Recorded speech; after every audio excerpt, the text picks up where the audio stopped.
What's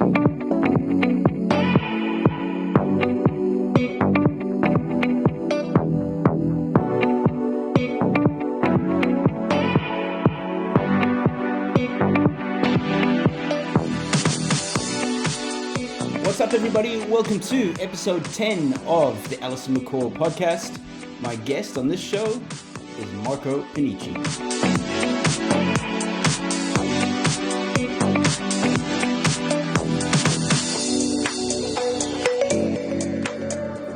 But before we get into this one, a reminder that my UK Lead with Purpose tour tickets are now available. I will be in Edinburgh, Scotland on the 27th of April. The following day, the 28th, I'll be in Dundee. And then I will be in Manchester on the 4th of May, where I'll be joined with other special guests. So book your tickets now. If you follow me on social media, check it out on Twitter at Allistair McCall. Instagram as well, be champion minded. Also, a massive thanks to each and every one of you that takes the time to leave a review and rating on iTunes. This one from Paul. The content of this podcast is so helpful. It's helping me understand the processes of becoming a leader. And this one from Michelle. If you're learning to lead or even in the game for a long time, make listening to this one of your habits. Okay, as mentioned, my guest in this episode is the man responsible for keeping the world's #1 tennis player in peak performance shape, Marco Panichi. I've known Marco for over 15, 20 years now. He's been on the professional tour and has worked with a variety of top players. He's been with Novak for the last 4 years. And in this conversation with him, which actually happened at Novak's Academy in Belgrade, Serbia, by the way, the risotto and the food at Novak's Academy is amazing. If you ever get the chance, check it out. But I got to sit down with Marco, who's running things there at Novak's Academy when he's not on the tour or traveling with Novak. We spoke about his experience on the professional tour. We spoke about obviously his work with Novak as well. The things he enjoys, the things he doesn't enjoy. Also adapting to the different players he works with. He works with a lot of juniors as well. Staying relevant, how he adapts to the new generations. The importance of communication. Being open and honest. He speaks a little bit about his work in Novak's team, working with, as we know, in a professional tennis player. There's a coach, there's the physio, the athletic trainer, agents, etc. So working in that dynamic. And as well, he spent time working in China as well for the Chinese Tennis Federation. And that's really where I really wanted to get into the culture of things as well. So I know you'll enjoy this one. Here's Marco Panichi. Marco, welcome to the podcast. Thank you so much. It's a great pleasure to be here in Belgrade with you at Novak's Academy, your base. How's things been for you this past few months? Well, yeah, we went through this crazy time, but let's say here in the club, in the academy, we got always the chance to work, so with the kids or with the other players. Of course, following the rules, but to see we were pretty lucky anyway to have a kind of normal life. But yeah, we are happy. I'm sure it's been strange because we've been in the same fields. We've known each other for probably 15, 20 years. I remember you working with Daniela Antikova and so many great players as well. So you're one of the guys I've really respected on the tour. There's not many that have lasted this amount of time. Now you're working with Novak as well, but what would you say are the qualities needed for a trainer, a coach to stay on the tour? Because it's one thing maybe getting there, and I'm sure you agree with me, we have seen a lot of people come and go, but what would you say are the ingredients to sustaining being a coach or a trainer on the tour? Well, I can tell from my personal, let's say, experience, and I would tell you that probably on top of the passion for the work, of course, this is something that's nobody's doing for money, because there's no money that can pay you back for the life that you're doing, always living abroad on the hotel and the airport, something like that. But I'm not complaining, because of course, I love so much this kind of job. I think one of the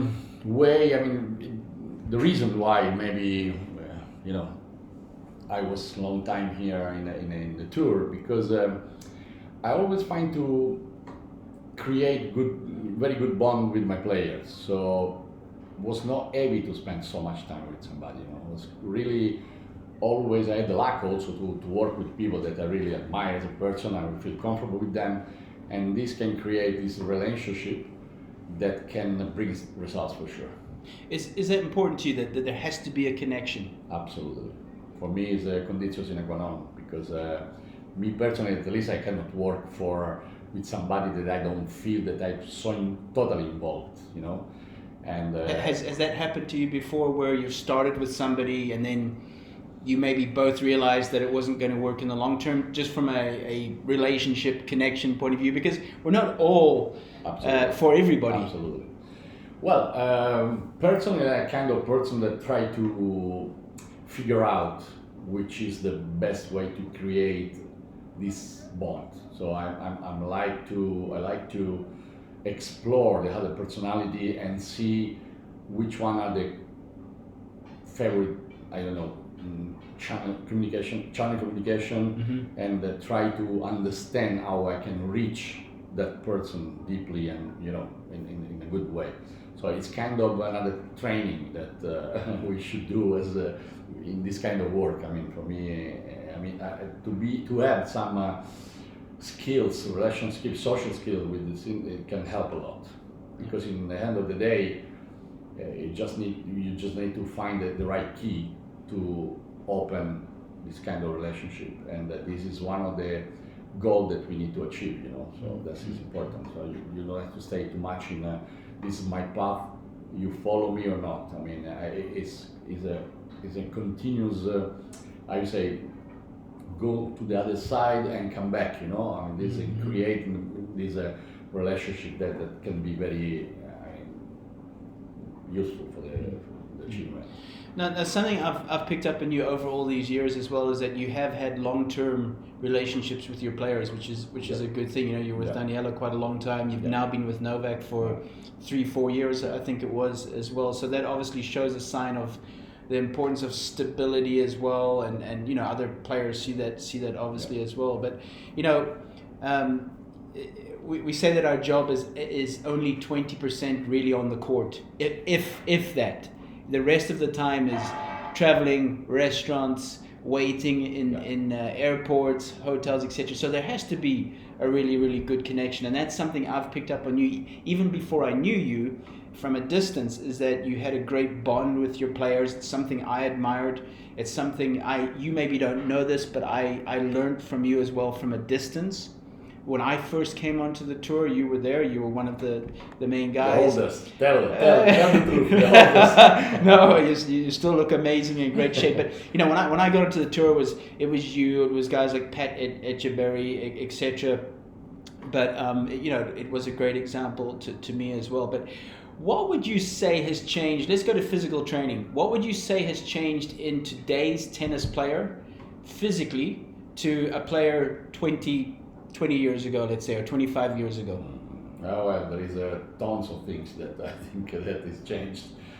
I always repeat the same sentence. If I look back, but not that far back, I mean, let's say 10 years ago, what I was doing, I'm shame on me, because I mean, it's totally, you know, Santino said, really, I was doing this to my player? Because thanks God now, the new scientist research, I mean, we are very weak. We have access to everything now, nowadays, you know, through the web or whatever. So the possibility to make mistake, they are not that big like before. You know exactly how to move and to do. And then you have so much data back, for example, what is going on court, what is going on generally on court, on the different surface, what is particularly with your player. You can have a lot of data back, so this helps a lot your job. I mean, our job. I mean, is it something you really had to adapt to? Because obviously, with the amount of technology that's come in and data, etc., you know, I wasn't brought up in that era with technology and so on. It's something that you really have to adapt to. But is it something you've had to adapt to as well, as working with sports scientists and all these things that have come along throughout the years? Well, listen, I think is the good mix is always the same things. You cannot be only numbers and data. you cannot be, of course, just an artist, let's say, in the good way. What I'm saying, you have to merge all these two paths, this pattern, and then to find out what is the best for your player. Again, we go back to the fact about the relationship. Relationship is also talk a lot with your players, spend a lot of time, like you said before. I mean, we are spending more time with them than our family, compare our family. And this is something that numbers help you to make them become aware of some things. So they give them motivation of something. For example, how I'm working with Nole, after 20 years, that is 15, 20 years in the top of the world, is my biggest issue is to find something that keep motivating him, like the first day. So I am trying to do everything, knowing which kind of person he is. I'm trying to figure out what is can be useful for this, you know. So is that still your challenge today, or is that still something you need to do? Is really, you know, find that motivation each day, even though he is a highly self-driven, highly motivated individual. He's back to number one in the world this week, I believe. Absolutely. Anyway, listen. Even though if we say always that tennis is situational sport, which changed completely, you know. Countries, surface and everything. In the end of the day, for this guy, they are almost all the time listen how to play tactically, technically, or what you do in the gym. Let's focus on this, let's focus on this. So my job with him, especially with him, the other player maybe not that much, but with him, after this such a long time, as I told you before, he needs to be motivated, and he asks us, all the team, to be motivated. Keep learning from him a lot of things, because that's I think is the final goal for, and pass me the word, I don't look too cocky or arrogant, I mean we are kind of educator. So when our mission is accomplished, when the player is aware what he needs, so it's not to wait for our word to do some things. And we know with this kind of, as I told you, approach to motivate him is something that push him to keep thinking what is good for him, and that's I think is something that then he can show definitely on court. He knows exactly what to do on court. Is he still learning every day? Is he still wanting to get better and asks for feedback? Is he that type of type of player? Yeah.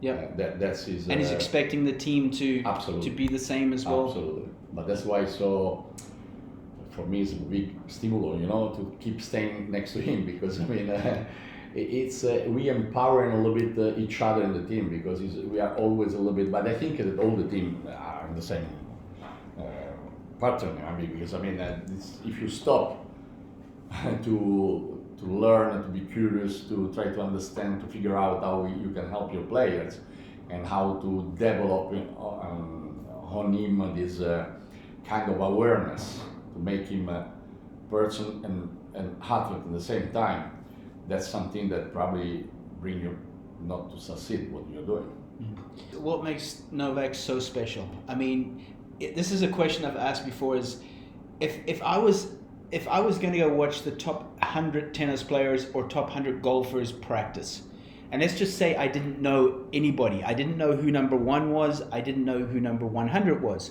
So there I'm watching practice and I can't still tell you who number one and number 100 is.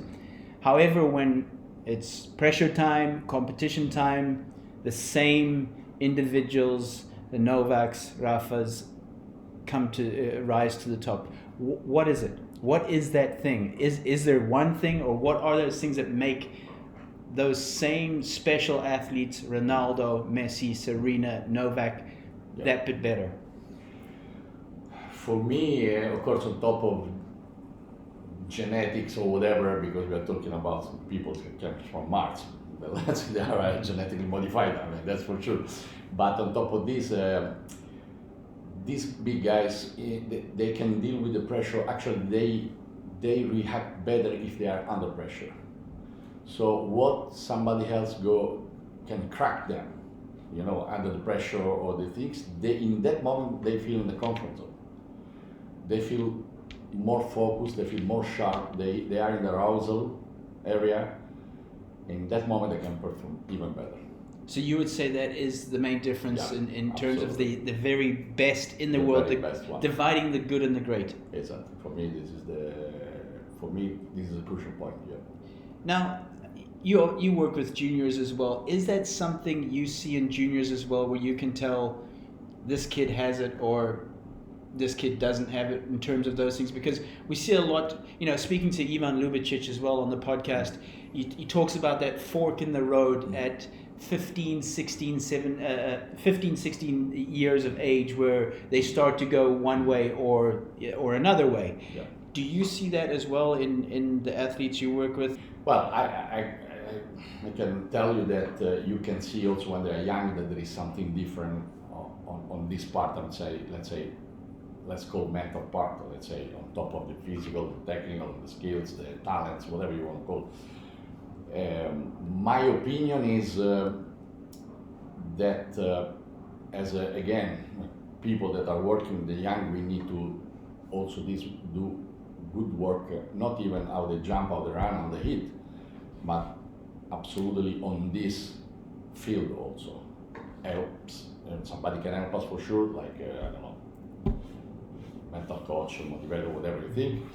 But I strongly believe that the team has to have the skill to understand, with help, external help, with somebody that they are coming from that sector. But we are spending so much time with them.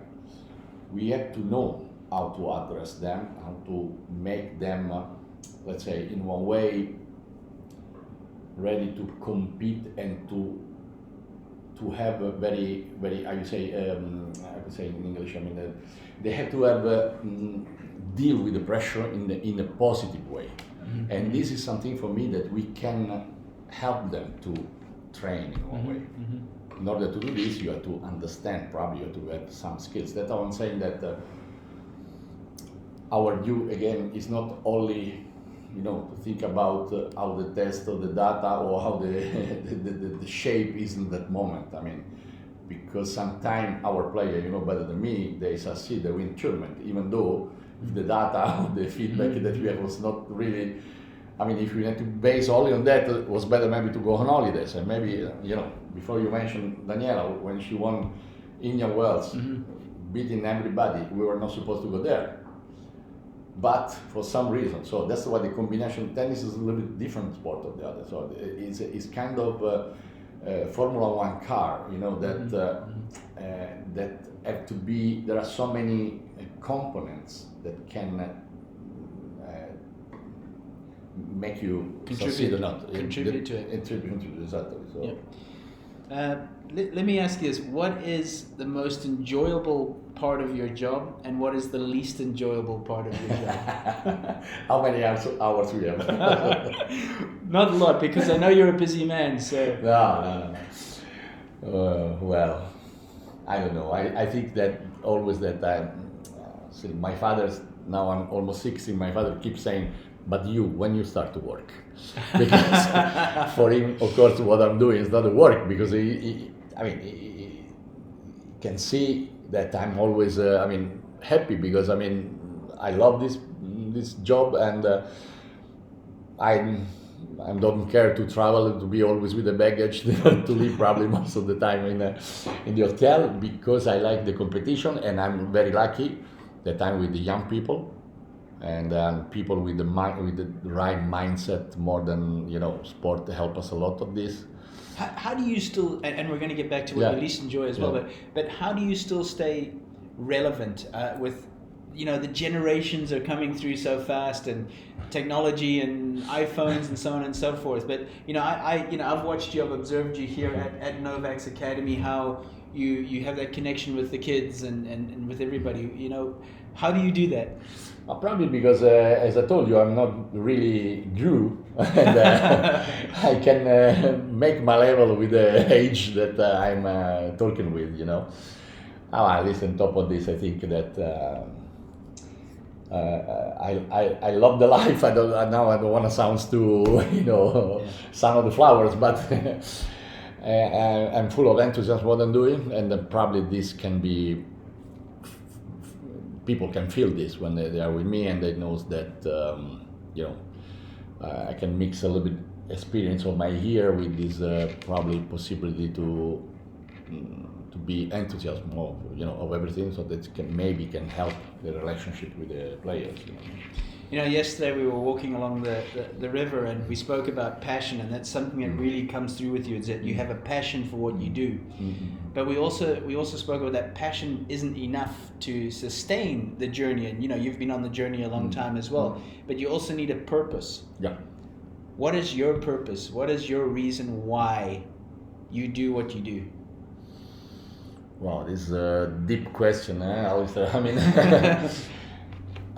my passion is, I can tell you this, what happened to me a long time ago. I was a long jumper, I was from track and field. And then for one strange movement during the training, I broke completely my ligaments. And that time, we are talking about black and white era, I completely, I quit from day 1 to day 2, completely quit. Now what drives me, it's a little bit this probably, I don't want to, again, lose too much philosophical, but I like to help people. I like to give back all my experience to these people in order to make them succeed. It doesn't mean to become number 10 or 12 or 100 or whatever, to express themselves together, person and players, athletes in general. That's what I really like, because I'm in contact still with the player, that was my player, 30 years ago. And most of them now they're coaches. This is another. Do you define that as success as well, as that you still have good relationships with players from many years ago? Absolutely. Yeah. But that's also helped me, when you go around, basically, I know everybody, and it's make my travel less, let's say, heavy. Exactly. You're one of the busiest guys when you walk into a player's lounge. You know everybody. I don't know if this exactly. You can take it also the fact that the white bird and the grey hair. Wisdom. That's what we call it as well. We learn from many mistakes. Exactly. But talking about purpose, what really comes to you there is that you love to see other people succeed. Yeah. In one end, in my little field, I like to see people that, for some reason, they can say, okay, you know what, I give all myself and I reach this point, whoever it is, that I didn't waste time and was very, very good journey, let's say. Now, I haven't let you get off the hook. In terms of that question, what is the least thing you like about your job? Well, for sure, the fact that, I don't know, you come back home and there is your niece that almost not recognize you. No, I'm too extreme, but of course, traveling and how many weeks on the road are you? Oh, now much less. But there was a moment, especially when I was working with the Chinese Federation, or when I was in the United States for a long time. This was, I'd say, around at least 40, 45 sometimes. 45 weeks a year. Yeah. Now no more like this. I'm tired. But still. Because of COVID time. Because of COVID time, or. No. You've just cut down your weeks on the tour a little bit more. A little bit, because Nole is not playing like and full I'm following him. The example that I made before with the Chinese Federation, I was following more player, and so we were going around most of the time for tournaments with different players. Yeah. How was your experience at the Chinese Federation? What would you say was different between their philosophy and, let's just say, European philosophy or American philosophy in tennis? Well, first of all, it was an amazing experience, of course, because you discover, like you said, different philosophies of life, and if I have to say something about that, I would say that Chinese, let's say, East people, at least something like this, that side of the world. They have unbelievable work ethic. Work ethic is unbelievable. So they are really. They will do what you. No, they will do even the last pieces of everything. I mean, they were amazing. I remember sometime that I left them some routines for, I don't know, shoulder, so whatever exercise like this that they have to repeat. And after, I'm still watching some of them in the tour that I'm not more with them since they are still doing. Still doing it. That's amazing. Which is unbelievable, but sometimes could be also, don't take me wrong, but they are used to just follow, what is said. Then they miss maybe this little character or something that, okay, now I'm on charge, I decide to do these things a little bit, because that's exactly what I was telling you before, for example, with knowledge, or to become aware what they need. They miss curiosity.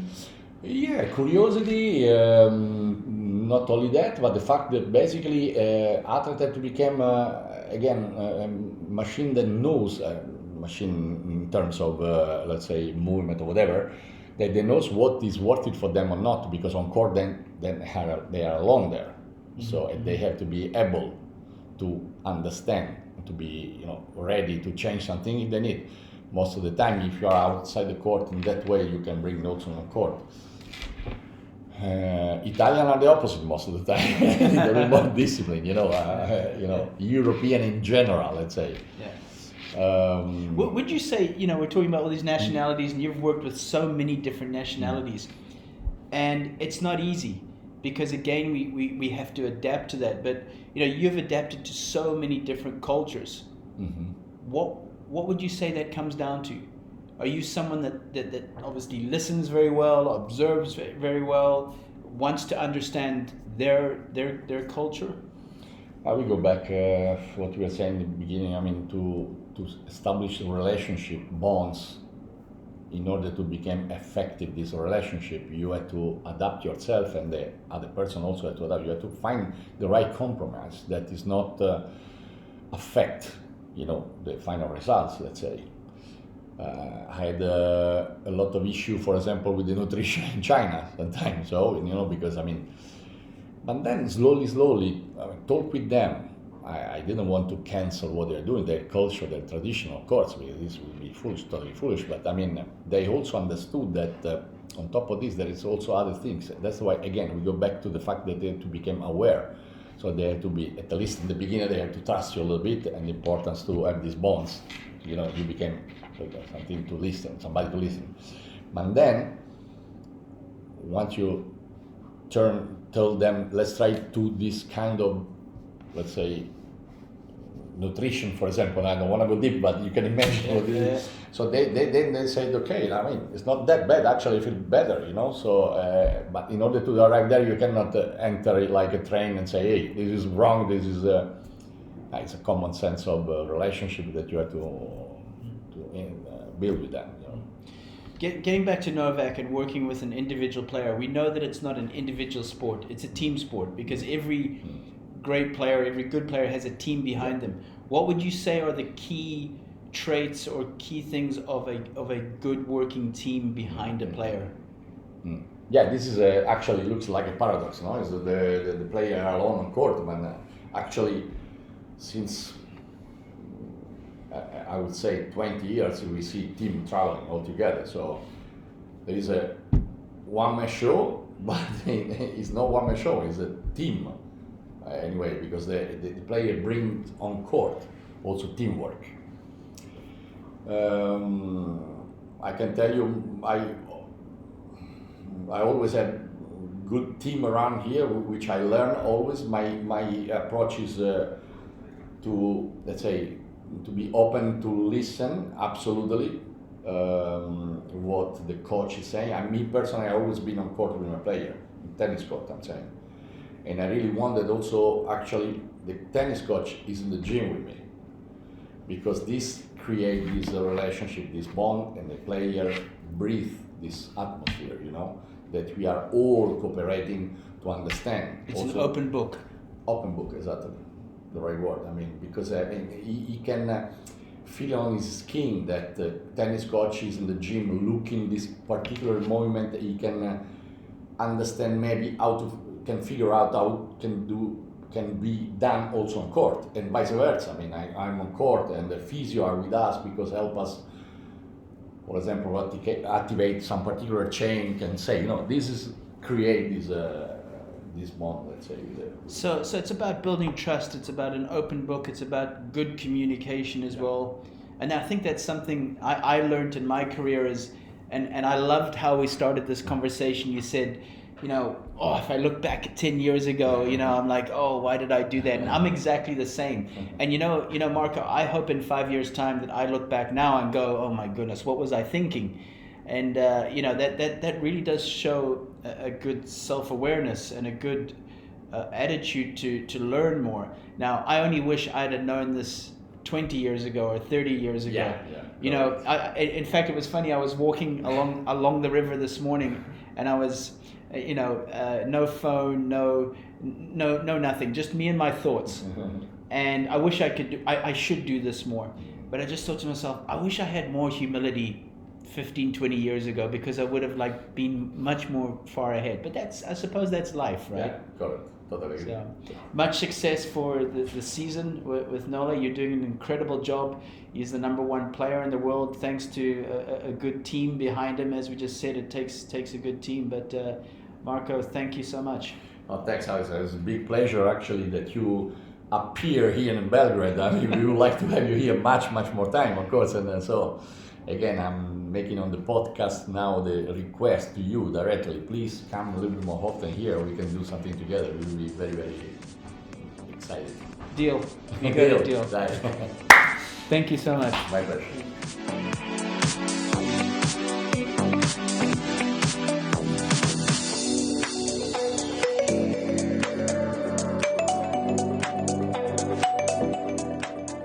There you have it, guys. I hope you enjoyed this one with Marco. Remember, tickets are available for my UK Lead with Purpose tour. Again, that will be the 27th of April in Edinburgh, Scotland, the next day in Dundee, and on the 4th of May in Manchester. So book your tickets early. Places are limited. Connect with me on social media. I'm on Twitter at Allistair McCall, Facebook Allistair McCall page, and on Instagram, Be Champion Minded. Until next time, keep making an impact.